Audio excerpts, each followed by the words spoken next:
ಇವತ್ತು 8 ಫೆಬ್ರವರಿ 2025 ಸಮಯ ಸರಿಯಾಗಿ 7:30 ಆಗಿದೆ. ನೀವು ನೋಡ್ತಾ ಇರೋದು ಪೂರ್ವ ದಿಕ್ಕಿದು. ಪೂರ್ವ ದಿಕ್ಕಿಂದ ಒಂದು ಸ್ವಲ್ಪ ಮೇಲ್ಗಡೆ ಬಂದರೆ ನಿಮಗೆ ಒಂದು ಕೆಂಪು ಒಳ್ಳೆಯ ನಕ್ಷತ್ರ ಕಾಣಿಸುತ್ತೆ. ಅದು ನಕ್ಷತ್ರ ಅಲ್ಲ, ಅದು ಮಂಗಳ ಗ್ರಹ. ಅದು ಮೇಲ್ಗಡೆ ಚಂದ್ರ ಕಾಣಿಸ್ತಾನೆ. ಮತ್ತೆ ಮೇಲ್ಗಡೆ ನೋಡಿದ್ರೆ ನಿಮಗೆ ನಾವು ಮೂರರಿಂದ ನೋಡ್ತಿರೋಂಥ ಗುರುಗ್ರಹ ಕಾಣಿಸುತ್ತೆ. ಜೊತೆಗೆ ಅದ್ರ ಪಕ್ಕದಲ್ಲಿ ನಿಮಗೆ ರೋಹಿಣಿನೂ ಕಾಣಕ್ಕೆ ಸಿಗುತ್ತೆ.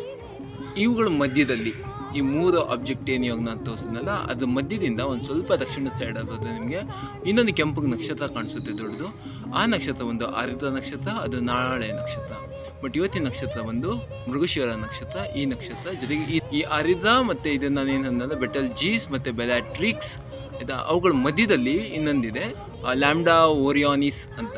ಸೊ ಅವೆರಡು, ಆ ಲ್ಯಾಂಬ್ಡಾ ಓರಿಯಾನಿಸ್ ಮತ್ತು ಈ ಬೆಲಾಟ್ರಿಕ್ಸ್ ಏನಿದೆ, ಸೊ ಇದು ಎರಡನ್ನೂ ಸೇರಿ ಮೃಗಶಿರ ನಕ್ಷತ್ರ ಅಂತ ಹೇಳ್ತಾರೆ.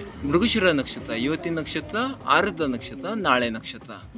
ಯಾಕೆ ನಕ್ಷತ್ರಗಳು ಇಷ್ಟೊಂದು ಚೆನ್ನಾಗಿ ಕಾಣಿಸ್ತಿಲ್ಲ ಅಂತಂದರೆ, ಒಂದು ಕ್ಯಾಮರಾ ಇನ್ನೂ ಹೈ ಅಡ್ವಾನ್ಸ್ ಕ್ಯಾಮರಾ ಬೇಕಾಗಿರುತ್ತೆ.